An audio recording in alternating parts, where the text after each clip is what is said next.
Hey kids, today I'll be teaching you the science behind what happens inside your body when you touch something hot. Maybe you've accidentally touched a hot tray before. It could have been when you went to eat a freshly baked cookie and instead nicked the hot tray. Before even realizing how hot it was, you would have pulled your hand away and then shook your hand to cool it down.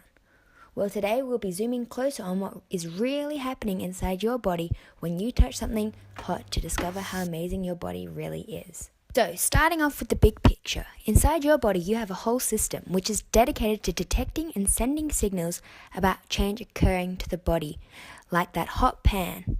This is called the nervous system and stretches all over your body from your brain to your toes.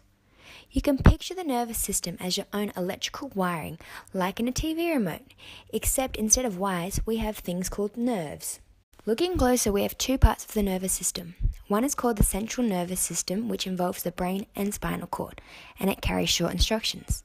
The other part is the peripheral nervous system and has long nerves which reach out to our fingers carrying information to the brain. These messages can be sent automatically, like touching that hot pan, or thought about like brushing your teeth. Now, can you guess whether touching something hot would involve your peripheral or central nervous system? You're right, it's the peripheral, as the nerves on your fingers are what carry the information back to your brain. You might be thinking, how does your body even know when you have touched something hot?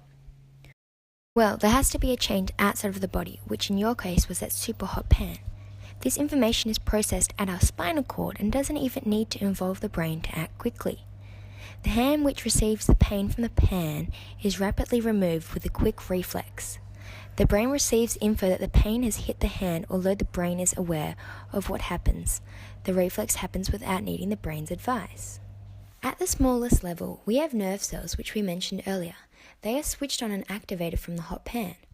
These carry the impulses from one nerve cell to the next in line, just like a Mexican wave. The nerve endings of one cell pass the information it has been told about the hot pan onto the next, following the path which I just explained, which lead to the muscles in your arm pulling your hand away. Let's tie everything you've learnt together. You now know that we have a nervous system which protects our body by responding to change.